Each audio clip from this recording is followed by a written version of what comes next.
You just can't be naked. Okay. Okay, so here we go. Hair fluff. Okay. Welcome back to Backyard Blindfolds 2 with me, Rebecca Potter. And me, Kelly Ward. You're a Me Too? I'm in the Me Too movement. You're a Me Too. So this episode, we're going to talk about midlife and what converges at midlife and kind of set up that context. Yeah. And then the two camps of people, a little on authenticity, and then we had a question or two, right? Yes. Okay. Should we consult our notes or just dig right in? I think we dig right Okay. in with a setup. So when is midlife and what converges? So I used to think midlife was like 65 to 80. Right, because So you're going to live to be 160. Yeah. So then I learned, just actually a couple years ago, that it starts you around entered- 42 or something. Yeah, which is crazy. 'Cause Yeah, I didn't so think it either. I was thinking that I was just entering midlife. Okay, and how old were you when you had that thought? 59. This Okay. was just the other day. Oh wow. Okay, But so you're new turns to this party. it turns out that I have been in midlife for A decade a bit. Yeah. or so, yeah. Yes. Almost 2. Yeah. Okay, so the setup is you probably start knowing physical changes first, I think. So like you start getting some gray hair, maybe you work out the same amount and you start getting fat, even because as a female there's all the perimenopausal stuff that'll make you go insane and you start feeling not so good. And then what other things would you say happen around that time? Okay, so if you had children, your children were exiting out of your day-to-day involvement. Okay, So whether that's they're just getting to an age where they can drive by themselves, they take themselves to school, Yeah. start managing, or they've actually gone off to college, or they've gone off to a career of some sorts, or moved away, something like that. Okay. So that intensity of life and Focused on kids getting Yep. raised. So they're Okay. they're on their way out. You mentioned the physicality, so your body starts to change. Your parents start to age. If your parents are still around, they Yes. start to age to a point at which they might need a little bit more Help. assistance, Yeah. or you're seeing their mortality and therefore your mortality. Yeah. Right. And their vulnerability and stuff. Like I think my parents are very independent, but they I started to feel like they wanted to see us more often. Yes. And I started to, every time I would go see them, I only went like once a year or so, seeing that they seemed older in a way that I was worried about them. Like they might need help and you wish you could get groceries, or when they needed to do the gutters on the house or something, you wish you were there to do it because you don't want to see your dad up on a ladder Sure. or whatever. Sure. So yeah, I think you do start seeing that on either end of the spectrum. The young kids are up and off and adults, and then your parents are aging out. Yes. Yeah. So that's the little bit of a squeeze right there in terms of Family. your domestic stuff. Yep. And you've got your career, right? So you could be either fading out of a career, you've been in one that you don't really want to be in or hadn't wanted to be in, so you start thinking about a shift. But we're also aged, and so those options sometimes narrow because Oh yeah, because it's ageist as hell out there in Yeah. terms of the workforce these days. I also think you have probably reached some level or had some experience where you don't feel like playing the jockeying game for position, power, Right, and right, status. right. Hopefully you're just at a spot where you get to, get a good paycheck and be where you're at, which can lead to then boredom and everything else. But your interest in vying for status at your job, I think it starts to wane for some people. and that's a real challenge because of the technology influence in the workplace. So you have to keep up, right? You have to Oh, keep yeah. up with the latest Should be of anyway. something. Yeah. Well, you should be anyway. It's a little easier for you to Why? say, well, you're more savvy that way. Like for me to try to keep up with, Social media. no, well, yeah, okay. So if that's the thing, or AI, artificial intelligence, or robotics are entering the workforce, or some some measure of something new. Well, and the jobs have changed too. I mean, That's what I'm for saying, our yeah. generations, yeah, I totally agree with you. So you grew up to aspire to that management role, and perhaps And now it's changed the- to coding or yeah, not they're- even. right. The Yeah. company's either flattened out. They don't need managers, or they need managers in a different way. It's more product manager, Yeah. technology manager rather than people. Right. You know, so those kinds of things. Right? Okay, so all those pressures are converging. You're either you've paid off your house, you haven't, you've never bought a house, or you have. So a lot of goals have happened or not. So you veered on course or off course.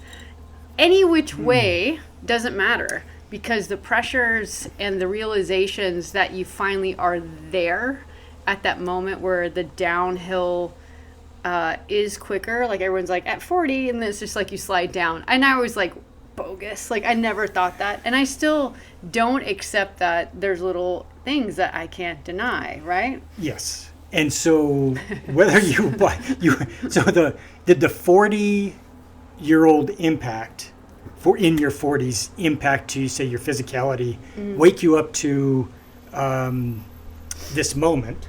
Right. So I think that would be, let's talk about each of our crux. Like, We have cruxes. well, you and I both made big life decisions that were different. So I never married, never had children, moved all the time, loved just being a total gypsy, making art when I could, but also exploring different career paths. And then I hit a moment where, probably due more to inner work, I started realizing the toxicity in my life and around me. And I realized I was an introvert. I realized I probably don't need to live in New York City. I realized I don't feel like jockeying with some 30-year-old who's gonna sleep with the owner in order to have the job. Like, I don't feel like fighting for a salary, Okay. you know? So I was like, I'm gonna make a change. And so I was starting to try and make a change, and then the pandemic came along, and that just pushed it forward. And then my dad's dying, and so I knew to make a change. I think the pandemic, so we have all these things, and then we've got this pandemic that is any one of the items, child leaving, parent aging, your age and your body's falling apart, career changes, or career stalemate, or whatever it is, right? Yeah. All these things cause a moment of reflection. So Okay. that's what you just described. You had this moment of reflection, and Yeah. it could have been a decade of reflection, but it's a moment of reflection in which you say, what are the things that matter, and what maybe perhaps do I have left to do in order to live? So I thought more from the point of regret. So I was Yes. like, so with my dad dying, I thought, am I going to regret never having gotten closer in my adult life? And closer physically or closer? Yeah, so I could Okay. see him more often. Yeah. Yep. Yep. Especially when he didn't have much time. So Yeah. yeah. It was more those, like, am I gonna regret leaving New York City? And then I'm looking around at anyone 50 and above still in New York City, great career or not. Do you want any of those lives? And it's like, and I was like, no, actually I don't. I would rather be like we are right now, out on a farm making artwork. So it was from that perspective, more so. Yeah. And for me, it was kids had left. Yeah. Careers were satisfying enough, sort Okay. of status-wise and financially, but not at the soulful level. And I still had things to do. So yours is kind of regrets too, because you had, Total regrets. if I don't ever try to write, will I be happy? That's exactly right. Okay, so just to keep us moving with the along, so there's that kind of crux. Yes. So now let's spin into the next thing that happens. What is that? We have a midlife crisis. Oh, shit. It's a crisis, you guys, which is a No. lie. Okay. Okay, so go let's ahead. talk about the lie of the crisis. So let's talk about it as a label first. Ah, So you got young kids who are going to say it. You're middle-aged and you're somehow not relevant anymore. You whatever, because the world's geared to them, right?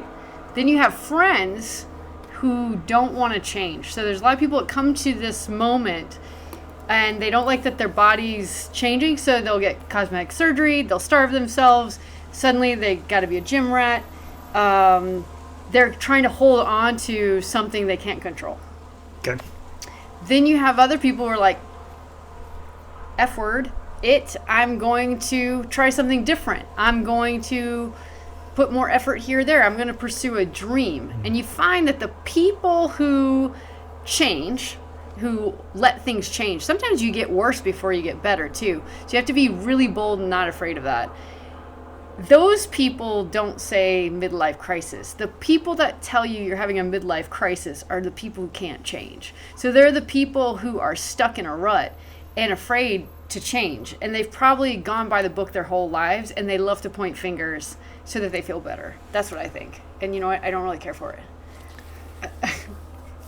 And the label, because over the time, so 50, 60 years of using that word, midlife crisis, Okay. it has become derogatory.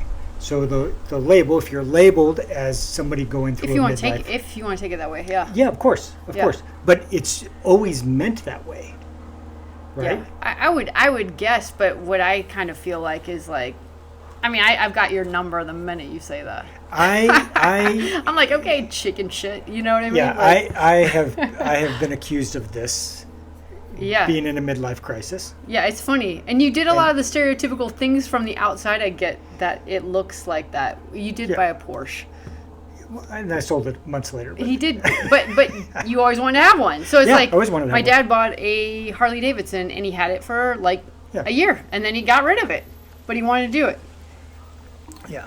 So good.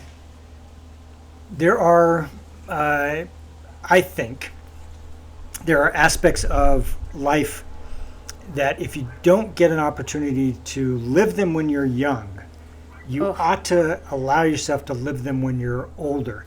It's difficult to buy an expensive sports car when you don't have any money. When you're 20. It turns out sometimes you have money when you're a little older, and suddenly it looks like you're that guy, that old man who's having this crisis, and you had to apply some salve, and the salve was a sports car.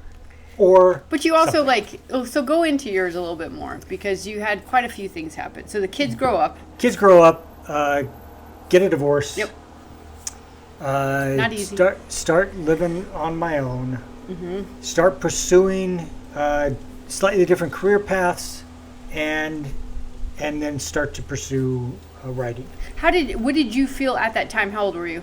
53? 55? 53, 54. Okay.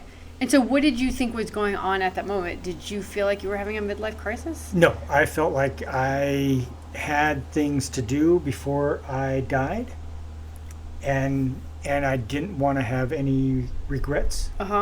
And I felt like the constraint of the marriage was you weren't on the same path, kind of. Yes, we're on the same path. Okay. So you get out of that, and then you also had a job change. Right? Had a job change. And you went on a big trip. So there's a lot of things you were doing at that time. So what would you say to the people that would go, dude's clearly having a midlife crisis? Well, I think if they were bothered to ask questions about why, what I was doing, how I was doing it, why I was doing it, why I was going through this transformation. Remember, there was a whole new set of clothing. Everything. A lot of internal emotional work. So you decided not to be afraid to be someone other than who you'd been, and to address some things that I knew I needed to address internally, the emotional stuff. Needed to tackle some things. That's an idea. And I knew I couldn't get to where I wanted to get to in my life without doing this really hard thing, right? Which was the internal assessment. So that's what I find remarkable is, so your parents are dying, your kids are gone, and they probably are blaming you for everything you did wrong to them, and that the typical 20-30s attitude, they know everything, whatever. So you got those lovely camps. Then your friends are in camps of those who give up, those who stay in a rut, those who become alcoholics, very popular, and those who get cosmetic surgery, also popular. Those who blame their friends for everything, really popular, and they don't do anything, and then you have people label you crappy ways, they don't ask you questions, and you're out there in the middle of nowhere going, what the hell happened? Because I'm just trying to be my authentic self for once in my life. I'm trying to think of myself rather than thinking about everyone else around me. Yeah. I believe that is the center, the key phrasing that leads people to use that term.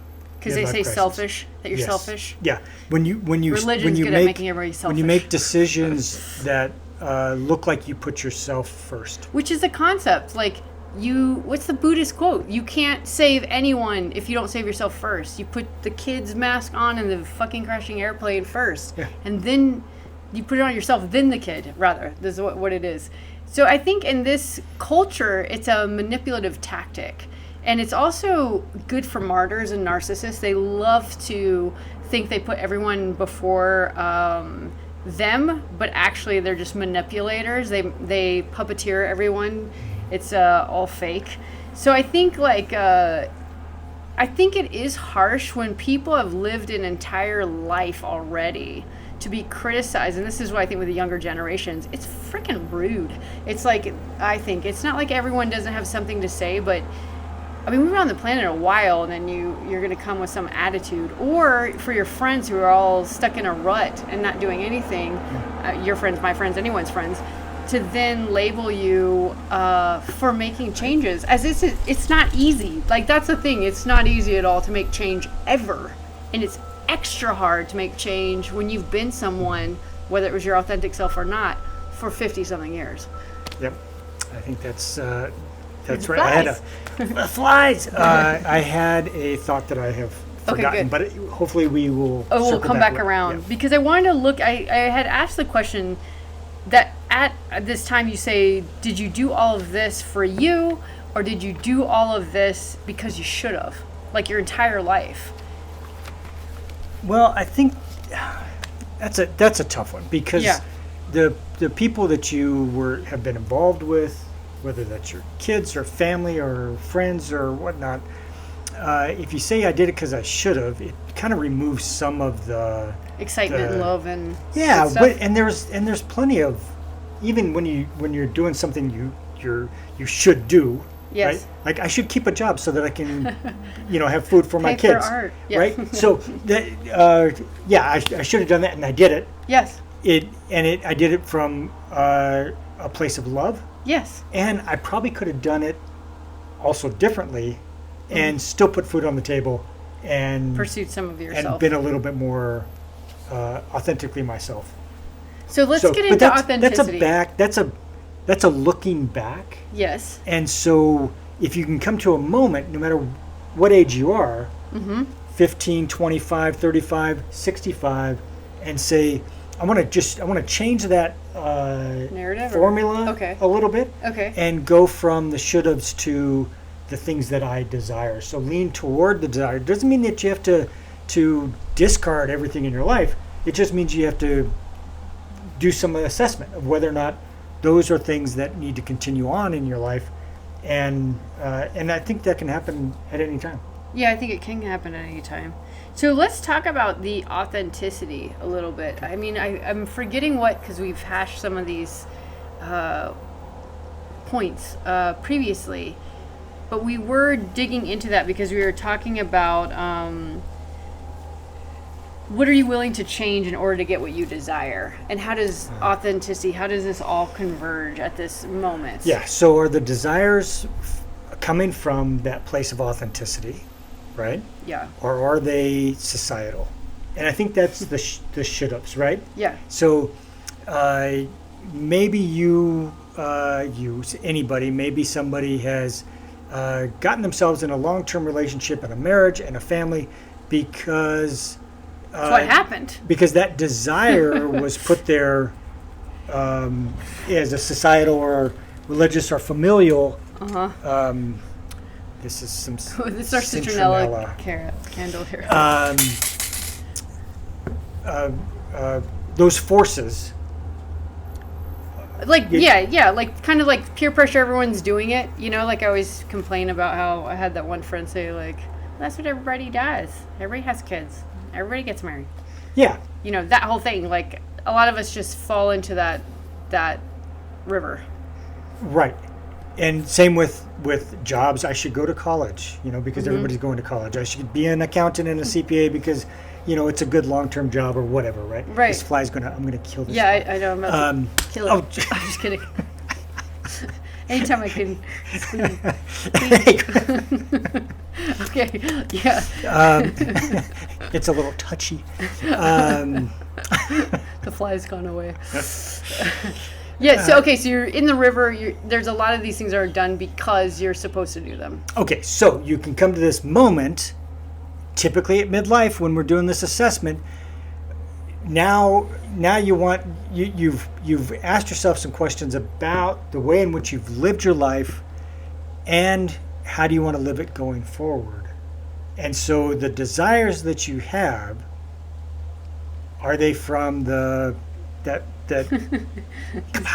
authentic, from an authentic perspective, an authentic desire to do the whatever, the right thing, and you can have that assessment, that analysis by yourself with a professional or with whatever. Right? Yes. Your friends or family. This fly has distracted us. Okay, we're back on point here. Okay. I'm not going to clip this out, though, because it's funny.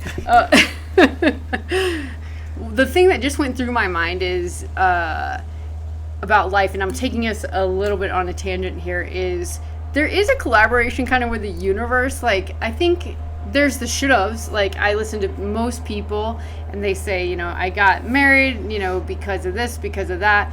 I got a house, I had this job, I stayed with it for this long because of this, because of that. Rarely, but I mean, some people do. They're like, I did it because I wanted to. But there is this collaboration with what happens in your life and you making good on it. You know, so back to, like, in your situation, I think that's very much like situations happen, you made the best. And it's like when you're becoming yourself, I don't think you know who you are. You might know things you want to do, but I mean, how many times has that changed? So at midlife, you're really kind of, I want to say the word fermented in some experiences that allow you to then ask yourself who you really are. Because somewhere inside you know that. And then just to counter, in my position, marriage, house, kids didn't happen. I didn't desire it enough to go chase it or say I even wanted it. It just didn't happen because I was pursuing what I wanted to do, which was make artwork. And guess what? No one is labeling you as having a midlife crisis. It's true. I have not heard that. Right. They didn't say you're dating a new guy. They just were like, wow, you can have a relationship? That's what I got. So it feels like that, and this is just now kind of coming to me as we're talking about this, right? If you have lived the 1950s version of the American life, trad wife and all, spouse, home, children, and then at some point you say, you know what? I think I'm going to do a couple of other things in my life, whatever those things are. Right. But they aren't have more kids. Or be here for the grandkids every day, or something about yourself, right? There's something about yourself. Something about yourself gets pulled into your life. It's desire, it's authenticity, it's a lack of regret, so I'm going to go pursue the thing. We talk about these bucket lists all the time, right? Everybody's got a bucket list, and they're going to do bucket list stuff. Yeah. And so people without the bucket list are much of one. People without a sense of purpose to themselves, people without a lot of self-awareness, I find they're the ones who, like, they're going to be there for the grandkids every day. It's like they're trying to live in the past. They won't let things evolve. That's how I see it. Yeah, I think that's probably true. Yeah. Okay. So keep going with where you're going. Where was I going? Bucket list. No, that it's the framing of what it means to live a life in the West, so in the United States. What does it mean to live a full life? And it's graduate. I mean, let's just go through the thing. Graduate from high school, go to college, get a job, have a career. Maybe you have 2 or 3 different jobs, but it's along a career path. You meet the love of your life. Yeah. You get married. You have some kids. Get a dog. 2 to 4. Yeah. You have a dog. Sometimes you have a cat. Maybe go back to graduate school. Maybe you do. Get your MBA. Yes. And you Try know, for Harvard. and then the kids move out. They have their thing. They start having kids. They start living the same exact life you lived. Yeah, it's a pattern. And it's the American dream, baby. It's the American dream. Okay. So that as the norm. That's the normative life in the United States. That's the accepted, approved. So there's so many people who don't live that. And that's like in New York City, there's so many single women. So what are you called? You're called a hobo. You're called a spinster, a vagabond. A gypsy. Never did anything with my life. I mean, all those things. Right. When I actually had one sole interest my entire life. So right, and you've lived an incredibly magical life. Well, it has been magical. It's been very interesting, and I can't say I look around and feel like I think people think we all have the same feelings of lack. So I think people think if you didn't have kids or you didn't get married that you feel regret. You yearn for that. That'll just make my life. And I look around at everyone with kids and think, damn, good for you guys. I have no interest. It's like a lot of work and not a lot of payback all the time, in my opinion.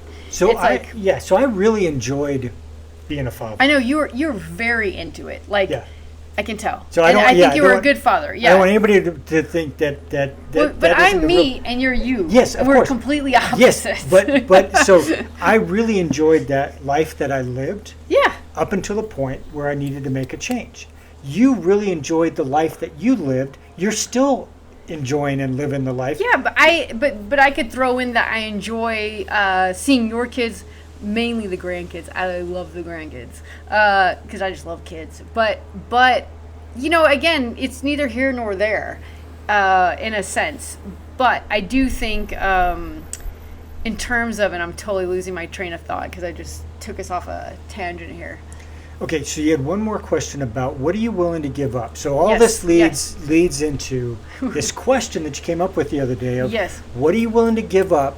To change. Or what is the price you're willing to pay? Yes. Right? Yeah. To make the change that you want to make in your because life. Here's another thing, you guys, that we hear all the time from our peer level, right? Is like, I wish I could. How could you do that? It's a lot of like not even trying things. I know tons of people with tons of money. Let's just be clear, Miss Potter does not have tons of money. I will still jump off a cliff to go towards something I want to do. Why? I mean, you can figure that out later. It's like, I know people with money and they will make no changes. They won't throw anything out of their closet. They won't buy a different house. They won't downsize. They won't move to Italy. They won't even go on a trip around the world for a year. Like, because they're so locked into this box. And like, keeping yourself on the box, if that's what makes you feel safe and secure, and that little square is as big as you are, no judgment, good for you, you're satisfied. But I think there's a lot of people who are afraid to get outside the box. Don't complain you're bored and you're on antidepressants and hormone therapy and then you can't even take yourself on a 6-month trip. And that, to me, is where at midlife, the American dream has gotten everybody screwed. Yeah, I think boxes. You want adventure? It boxes risk. Has to be risk. I think it boxes you in because it forces you, when you don't know who you are, between age 20 and 25, it forces you into a pattern in life that you'll have to live for 30 years. Like you have a child, you're going to have to live that life. You better think about it. For a very long time, for many decades, you're going to be living that life. And so we say to young people, this is the prescribed, approved way of living, and you have to embrace it. And we haven't even given anybody a chance to go out and live. Like if you're in your 20s, the last thing you need to do is get married and pop out some children. At 30, re-ask yourself the question and ask yourself why. Like, why you want to have kids. I've watched people lose their freaking minds before 40 to have children and spend so much money and then be miserable. If you don't know what to do with your life, that's the bigger thing to go seek. Is like, who are you? How can you get to know yourself? Because it's going to, the reason I emphasize this, especially in your 20s and 30s, at this age, you think people who have been someone out of safety are gonna know how to make themselves happy, take the risk, do something different. They don't. They end up freaking the hell out. So to me, the midlife crisis is the person who's sitting around complaining on antidepressants, probably a good 60 pounds overweight, and they don't go anything with who they are. Yeah. And I hate to be nasty, but it's like, don't point fingers if you aren't doing the work and you're not willing to take the risk. Then just shut it. Like, Yeah. you're not going to change your life, then just shut up. I think we've gotten off track completely in this country. Oh, I thought you were going to say right now. I'm like, what? Because I got mad? On values and what it means to, like, there needs to be a wholesale redefinition of living. I think so too. In this country, and the little indicator for me has been the 75% of the population, the adult population, is on antidepressants. Well, no, on a prescription drug. Yeah. There's something wrong. Something wrong with everybody. Yeah, there's something wrong with our food. There's something wrong with our general environment. There's something wrong with the stress levels. There's something wrong with the way we ask people to work, how we earn living, how we relate to each other. Yeah, absolutely. All of it. It needs a complete overhaul. rewrite. Yeah, I agree with you on that note. Yeah. So maybe that'll be the next podcast. How to fix America. I'm sure we just have it all figured out. And we'd like to thank our sponsor. Yeah. Dos Equis. Oh, we can't do that. He can't do that? He didn't say that. There's no sponsor. Not when they didn't sponsor us. Oh. We're just having a little we thought bubbly we would, water. We thought we would do this. Pellegrino. We thought we'd do this with a Pellegrino, and so we switched the label out just to make it look like we were adults. Adults. But we're not. Don't kid yourself. We're kids. We're just look old. Yeah. Okay, so in wrapping up, do we have anything else that we want to add? What was this 30-70 thing you were talking about? Is that a whole another topic? I think that's a different topic. Okay. I don't think it's very valid. Okay, got it. All right, well, thanks for joining us for our little pre-dinner chat. We're going to go eat spaghetti now, and we'll see you guys next time. Bye.